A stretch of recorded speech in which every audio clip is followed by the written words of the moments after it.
Hello everyone, my name is Milab Gupta and you are watching me on my YouTube channel English Dose।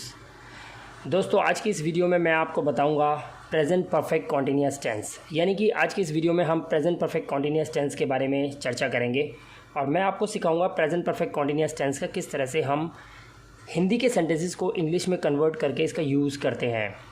इससे पहले मैं अपनी इस video को शुरू करूं, मैं आपको याद दिलाना चाहता हूं कि मैंने अपनी प्रीवियस वीडियो लेक्चर में आपको present indefinite tense, present continuous tense and present perfect tense के बारे में बखूबी बताया है। अगर आपने उन वीडियो को अभी तक नहीं देखा है तो कृपया उन वीडियो को ज़रूर देखें ताकि आप मेरी इस वीडियो को सही से समझ पाएँ।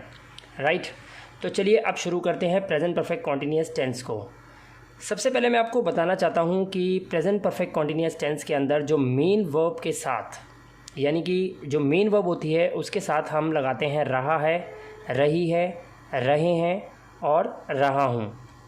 इसमें एक बात ध्यान देने वाली है कि रहा है, रही है, रहे हैं और रहा हूँ ये वाक्य के अंत में ज़रूर देखने को मिलता है आपको, लेकिन इन वाक्यों में समय के साथ से का भी प्रयोग होता है।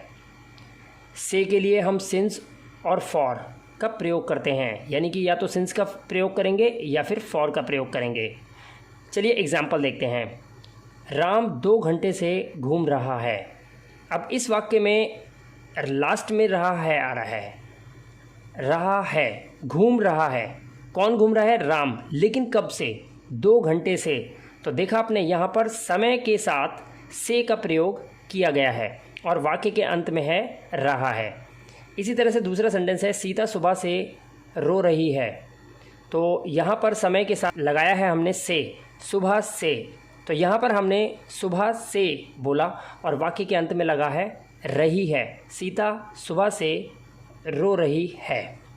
राइट, अब यहाँ पर मैं आपको बता दूँ कि वाक्य के अंत में रहा है, रही है, रहे हैं और रहा हूँ के साथ आपको वाक्य में समय के साथ से भी देखने को मिलता है। अब यहाँ पर समझने वाली बात यह है कि जो समय के साथ हम जब से का प्रयोग करते हैं तो से की 2 इंग्लिश हम यूज़ करते हैं, सिंस और फॉर। सिंस का प्रयोग हम करते हैं पॉइंट ऑफ टाइम के लिए। पॉइंट ऑफ टाइम का मतलब है यानी कि कोई निश्चित समय, और फॉर का प्रयोग हम करते हैं पीरियड ऑफ टाइम के लिए, यानी कि समय की अवधि को बताने के लिए फॉर का यूज़ करते हैं। तो इसको हम एक एग्ज़ाम्पल से समझ सकते हैं। मैं एग्ज़ाम्पल से इसको इजीली आपको समझा देता हूँ। जैसे 2 बजे से, तो हम लगाएंगे सिंस 2 AM या 2 PM। सिंस 2 o'clock, यानी कि हम बोल सकते हैं 2 बजे से।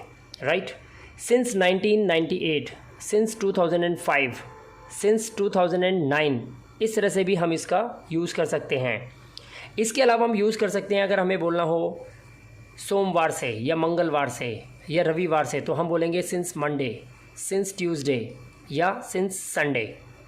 इसके अलावा हम बोल सकते हैं सिंस मॉर्निंग, यानी कि सुबह से, शाम से, सिंस इवनिंग या फिर दोपहर से या रात से, सिंस आफ्टरनून या सिंस नाइट। इस तरह से हम यहाँ पर सिंस का प्रयोग कर सकते हैं। Right, since yesterday, since day before yesterday, यानी कि कल से, बीते हुए कल से या फिर परसों से, बीते हुए परसों से, सिंस डे बिफोर येस्टरडे। हम ये भी बोल सकते हैं कि बचपन से, सिंस चाइल्डहुड, उस दिन से। इसके लिए हम लगाएंगे सिंस दैट डे, उस दिन से। राइट, इस तरीके से हम सिंस का प्रयोग करके और सेंटेंस को बना सकते हैं। अब हम कुछ एग्जांपल्स देख लेते हैं कि फॉर का यूज़ कैसे किया जाता है। जैसे 2 सेकंड से तो हम बोलेंगे फॉर 2 सेकंड्स, 2 मिनट से फॉर 2 मिनट्स, 2 घंटे से फॉर 2 आवर्स, 2 दिन से यानी कि फॉर 2 डेज़, फॉर 2 वीक्स, 2 हफ्तों से, इस तरह से फॉर 2 मंथ्स, 2 महीनों से। इस तरीके से हम इसका यूज़ कर सकते हैं। इसके अलावा हम यूज़ कर सकते हैं फॉर अ लॉन्ग टाइम, यानी कि काफ़ी लंबे समय से, फॉर अ वाइल, कुछ देर से, फॉर मैनी डेज़, कई दिनों से, फॉर मैनी आवर्स, कई घंटों से, फॉर मैनी मंथ्स, ईयर्स, यानी कि कई महीनों और कई सालों से। इस तरह से हम फॉर का यूज़ भी कर सकते हैं। अब यहाँ पर हम बात करते हैं कि सिंस और फॉर को किस तरह से हम सेंटेंस में अप्लाई करते हैं। तो इसके लिए सबसे पहले हम इसका अफर्मेटिव सेंटेंस देखते हैं। जैसा कि मैंने आपको बताया, अफर्मेटिव सेंटेंस वो सेंटेंस होता है जिसमें नहीं होता, यानी कि वाक्य एकदम सकारात्मक सेंटेंस होता है, सकारात्मक वाक्य होता है जिसमें नहीं का प्रयोग नहीं किया जाता। एग्जाम्पल देखते हैं। सबसे पहले हम इसका रूल समझते हैं। सब्जेक्ट के साथ हम लगाएंगे हैज़ बीन या फिर हैव बीन, ये हमें सब्जेक्ट के अकॉर्डिंग देखना होगा। थर्ड पर्सन सिंगुलर के साथ हम हैज़ बीन का यूज़ करते हैं और आई, यू, वी, दे और दो नाम के साथ हम हैव बीन का यूज़ करते हैं। इसके बारे में मैंने अपनी प्रीवियस वीडियोस में अच्छे से बताया हुआ है प्रेजेंट परफेक्ट टेंस के अंदर कि आपको किस तरह से हैज़ और किस तरह से हैव को सब्जेक्ट के अकॉर्डिंग लगाना चाहिए। इसके बाद हम लगाएंगे वर्ब की फर्स्ट फॉर्म के साथ आईएनजी, फिर हम लगाएंगे ऑब्जेक्ट के बाद हम बिल्कुल एंड में यानी कि सेंटेंस के बिल्कुल लास्ट में हम सिंस या फॉर को लगाते हैं और उसके बाद हम लगाते हैं समय जो हमें दे रखा होता है। सिंस का यूज़ हम समय के हिसाब से लगाएंगे और फॉर का यूज़ भी हम समय के हिसाब से लगाएंगे, और वो हमने अभी एग्जाम्पल पे देख लिया था। तो चलिए अब इसका एक सेंटेंस बनाकर देखते हैं। तो सबसे पहले हमें सब्जेक्ट लगाना है। तो सब्जेक्ट के लिए हम क्या करेंगे, एक सेंटेंस लेंगे। मान लीजिए हमने सेंटेंस लिया राम घूम रहा है, इंग्लिश बनेगी राम इज़ वॉकिंग। लेकिन अगर हम प्रेजेंट कॉन्टिन्यूस टेंस की जगह इसमें समय लगा दें तो सेंटेंस बनेगा राम 2 घंटे से घूम रहा है। तो इंग्लिश बननी चाहिए Ram has been walking for 2 hours. अब क्योंकि यहाँ पर 2 घंटे से यानी कि समय को बताया गया है, इसलिए सेंटेंस के अंदर इज़ ना लगाकर हम राम हैज़ बीन का यूज़ करेंगे। Ram has been walking for 2 hours. हम एक एग्जाम्पल और ले लेते हैं। मान लीजिए सेंटेंस है मैं खेल रहा हूँ। ये तो एक प्रेजेंट कॉन्टिन्यूस टेंस हो गया, इसमें भी लास्ट में आ रहा है रहा हूँ, तो इंग्लिश बनेगी आई एम प्लेइंग। लेकिन अगर मैं बोलूँ मैं सुबह से खेल रहा हूँ तो हम इसकी इंग्लिश बनाएंगे I have been playing since morning, क्योंकि सुबह से ये एक निश्चित टाइम है यानी कि पॉइंट ऑफ टाइम है, और पॉइंट ऑफ टाइम के लिए हम लगाएंगे सिंस मॉर्निंग। मैं सुबह से खेल रहा हूँ, I have been playing since morning. इस तरह से हमने यूज़ करा इसका। अब हम बात करते हैं कि अगर सेंटेंसेस के अंदर हमें नकारात्मक वाक्य मिलता है, यानी कि वाक्य अगर नकारात्मक हो तो हम किस तरह से सेंटेंस को फ्रेम करेंगे। तो इसका रूल कुछ भी नहीं करना है, सिर्फ हैज़ और हैव के बाद आपको नॉट को यूज़ करना है। आपका रूल है subject plus has not been या हैव नॉट बीन, वर्ब की फर्स्ट फॉर्म के साथ लगाएंगे आईएनजी, ऑब्जेक्ट के बाद हम लगाएंगे सिंस या फॉर टाइम के अकॉर्डिंग, और उसके बाद टाइम लगा के सेंटेंस को एंड कर देंगे। एग्जाम्पल देख लेते हैं। राम 2 घंटे से नहीं घूम रहा है, Ram has not been walking for 2 hours. मैं दोपहर से नहीं खेल रहा हूँ, I have not been playing since afternoon. तो इस तरह से हम इसका नकारात्मक सेंटेंस भी बना लेते हैं।